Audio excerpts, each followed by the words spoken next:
We are here today with Mr. Tom Rafferty from Holy Stark in Kilfeacle. Thanks for doing the interview with us, Tom. You're welcome. Can we start off with where you grew up? Yes, I was born over the road about half a mile from here.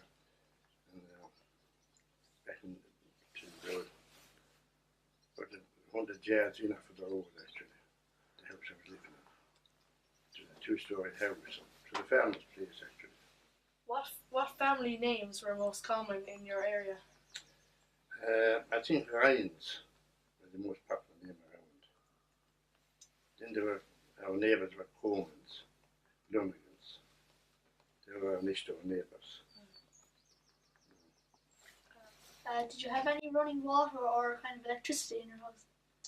Well, we had no electricity them times. Yeah. We had a pump in the yard that time. And we had a well down the field to fish for spring water. And that's how we used to collect the water. And what kind of jobs did you do around the house? And I was a young fella. Yeah. And I used to be going to school. I used to come home in the evening. I'd be gathering up sticks for to light the fire the morning afterwards. It was a big open fire we had that time. There were no cookers and in the way, you know, so the timber would be crushed around the fields during the winter time for to keep the fire going during the year. And what about jobs on the farm? Yes, there was a man working nearly in every farm in those days. Because there were no tractors, it was all horse work in those days. You know, everything was done by horse. And donkeys. There was a donkey in a lot of the farm yard as well as the horses for going to the creamery and things that way, you know. All cows were milked by hand. We get up in the morning about 7 o'clock and there'd be 3 or 4 in the house. They'd all go out and milk the cows. They'd all have about 6 or 7 cows each to milk with the bucket. 600 a cow, you know, and the bucket and stool. And then we put the milk into a churn. And when the cows were milked in, we would take it to the creamery. Often the donkey that'd be his job to go to the creamery with the milk. Back again, you know. And, did neighbours do work together? Like, did they help each other? they did at certain times of the year. When the thrashing would be coming up in the harvest, the thrashing would be going on in the neighbourhood. 7 or 8 neighbours would collect together doing the thrashing in a place. And when that place would be finished, they'd go on to the next neighbour. One day again for another day's thrashing. That'd be out in September, when the corn would be ripe and all that, you know. So they used to work that way always.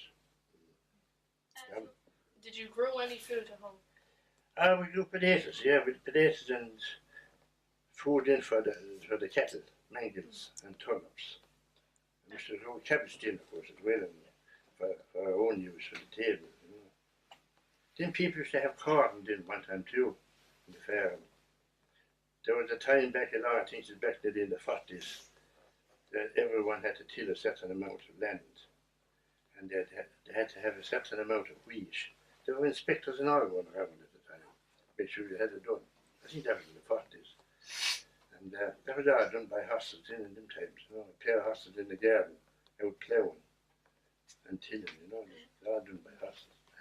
What kind of meats were eaten? Meat, usually bacon. People, every farm when they had a couple of pigs fattening at home, you know. They would have 2 or 3 pigs and they'd kill them then before Christmas. They'd kill a couple of them and then they'd sell the other one that they wouldn't want. Send it to a factory or something, you know. But all that, mostly that kind of meat. But then they'd be for the weekdays. And there was Sunday then we'd have fresh meat. A bit of lamb maybe or a bit of beef or something that way, you know, Sunday. And Friday then, them times there was no meat allowed. It would be fish at that time. We'd have a Friday. That's back in those days, you know. Yeah. What kinds of food did children bring to school? Food, just ordinary bread and jam and butter and a bottle of milk. Yes, that was the meal at school always, in the national school anyway, you know. And then there was a fire then in the school, particularly in the winter time. They'd leave the bottles of milk up beside the fireplace to keep them too warm in the mornings, you know, and we'd have them in at lunchtime. We'd have a break in for lunch about 12:30, from 12:30 to 1:30. That'd be an hour off, you know. Would you bring in sticks for the fire in school? We did, from that too, several times. We had a load of turf would come, a lorry load. And we'd all have to bring it in our arms into our shed. That was our job. That happened every winter, of course, you know. Yeah. The lorry come on, keep the fire going. Where did you go to school? I went to Donegal. We walked that time. There were no buses in those days. So about 2.5 miles down the road. How did you travel there? Or by Walking. We had even a bicycle in those days. Well, I got a bicycle in afterwards, I think. It was all walking that time. And if it was a wet morning then, they'd take us down in the horse and car. The father would take us down and put it into the car. Keep it covered, kind of, you know. That'd be a bad morning, a wet morning. But apart from that, it's walking. And can you remember any of the names of your teachers? I do. Well, of course, I did know. Mrs. Flanagan. There was a Miss Duffy. Actually, my mother taught in Dunski for a while. But before, I don't barely remember. You know. And then there was Bill Dwyer. Bill Dwyer and his wife, Mrs. Dwyer. They were there night one. And then when he retired, Bill Dwyer and the wife, his nephew took over. Then Dwyer and Morgan. And they're retired now again, of course. I don't really know who they are now at present. They're the younger teachers now again, you know, these times. What kind of subjects you done? The subjects we did Irish and English, maths. We had Bible history that time, catechism. That's nearly all, I suppose. Geography and history. And we done a little bit of algebra, I think. That much. And what would you have got for homework? We get 20 of the homework, the Irish and English. And then we'd have to learn off a bit of Bible history there at that time. Learn it off by heart. And then you'd be getting questions on the catechism, you'd have to learn them off. And you'd have to do arithmetic then to do as well, maybe. Some of them used to call it that time. Now doing at home and for the evening work, for the weekend. Well, we've got plenty to do. Did children ever go barefoot in the countryside? They did to school. Yeah. All the days we all went barefoot during the summer months, June and July. We'd be getting the holidays, of course, in July then, around the middle of July at that time. And we'd be going back after the All Ireland in September. That was usually the day to go back to school. The day after the All Ireland. And can you tell us about the local creamery and its importance? Yeah, our local creamery was just down the road, a half a mile from us. Cranstown Creamery, just to call it. And there was an old creamery, but we'd go there with the donkey and car, with the donkey every morning, deliver the milk down. And the milk would be pushed into the scales below to be weighed, heeled into the scales, and to be separated in. And when you pull around to the back in with your donkey, you'll get back to skim milk, they call it. The cream will be taken off it. So, there were donkeys that time and horses. So I remember one time I often heard this. There was one man had a donkey and car to give in his milk. So he came out in again, pulled out of the creamery and onto the shop. The shop was beside it. Of course, he'd go into the shop every morning and get his cigarettes. So a lot of people used to smoke the pipe in those days. And inside in the shop, they had long shots of tobacco. And the woman in the shop would cut off an ounce or 2 ounces, whatever you would want, you would buy it. So this man was inside anyway, so he'd be a long time inside getting all the news and gossip and all that. He came out, while he was inside, a couple more of the lads, they took away Das and brought him back to the creamery while he was inside. And they tackled him from the car and left the car and children inside the creamery. So, and they let the ass home, the donkey home. So that was fine, and the donkey was used to going up and down the road himself, and there were no cars that time, you know. So when the man came out anyway from the shop, he missed the donkey in the car. So he said that was fine, he was off home anyway, he said the donkey knew which way home. So when they landed home, he had no car, no children, nothing. All they had was the donkey. So he had the better commotion, didn't I'm sure. So he had to go off down then and get a collect his car and children. What shops did your family visit and for what? What shops? Did you visit, like go into, like say Shopping. a town? Yeah, Shopping. yeah, shopping. Well, most of the shopping was done locally at that time. Down below to Creamery, the shopping there, you get your tea and sugar and all groceries and things. Usually once a week then you'd go to town in the pony trap to a Saturday. To do any other shopping to do, which is clothes or anything more than the groceries, you know, there's all those things in town. That's the way they were done that time. Once a week. And was there any fairs on in town? There was, yes, there were fairs in Tipperary, fairs everywhere at that time. This would be back down in the 40s, I suppose, anyway, in the 50s. There were no mats there at that time. Everyone would drive into a cattle. You get up the morning of the fair about 4 o'clock, and you'll get you to be in the month of November, the dark of the morning, and you'd drive your cattle out the road and into town. You'd be into town in about two hours, and you'd have the cattle up along the street, and you'd park them up along someplace. There'd be a couple of men who'd mind them, you know. Everyone else did be the same, all other farms, you know, they'd drive in their cattle along the road. There were no lorries there at that time for carrying them and all that kind of stuff, you know.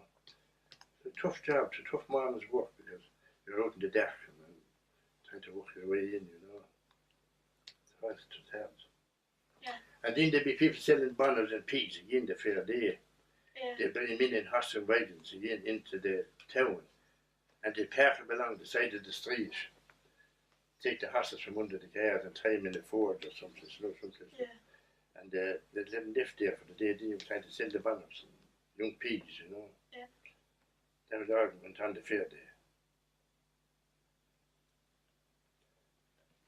When an animal was sold, how many people would seal the deal?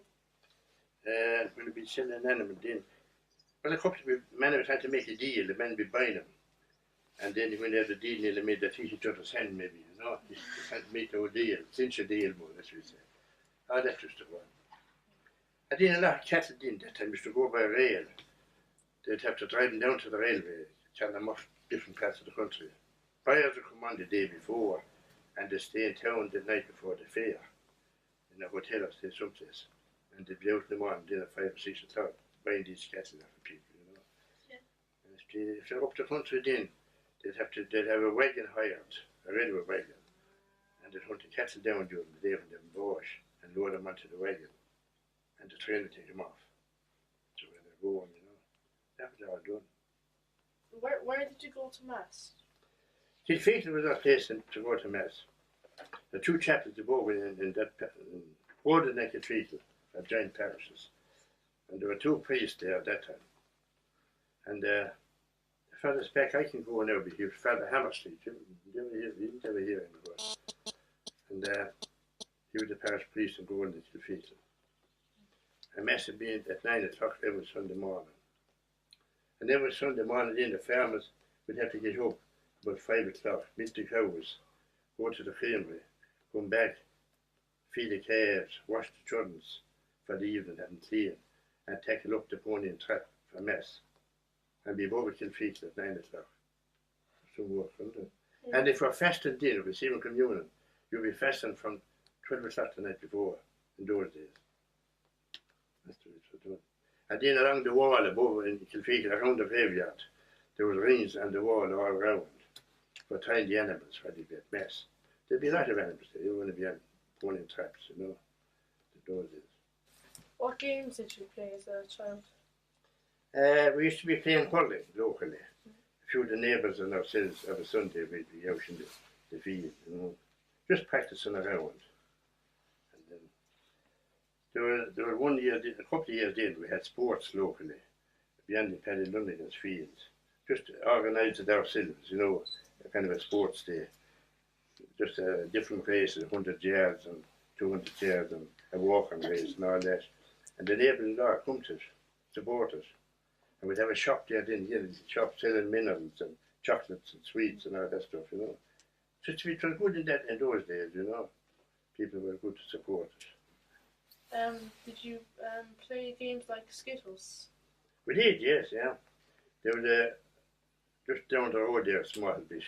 Just we played Skittles. We used to all gather there. 7 or 8 was in the evenings. And we'd be sitting on the side of the road, you know, the weather was good those times. sitting down and they would be playing these skittles. Did you ever see skittles being played? Yeah. You did, you know what they like, yeah. And there'd be other teams in around again locally. And we'd have competitions then from time to time. One team would be playing against the other team, you know, just local stuff, you know, and all that. They just to put down the time for them. And cards then again were played at some houses, playing cards in those days. Neighbours would go around to each other, co-dictors they called at that time. In the evenings they called into certain houses that be playing away the cards, you know. That just to go on again. See, and the tug of war then again used to go on. They had a good team locally here, they called them the Vietnam Tigers. They were kind of a good one time too. And there were different teams. There was a team down towards Palace, Cloverfield used to call them. They had a good team again. And they'd be competing against each other. Then again, different times. Again, you know, different teams. Yeah. There'd be 7 aside and the team. And the tug of war, 7 pulling against 7. You ever see it? Yeah. You did? 7 pulling against 7. And they'd have 3 pulls. And whoever pulled the 2 would win, you know. 2 out of 3. Thank you, Tom, for your time. And could we finish up with a tune? For sure, yes, right. Thanks very much. Thank you very Thank much. you. So then, I hope it-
That was brilliant. Thanks very much. right, welcome. Thanks very much.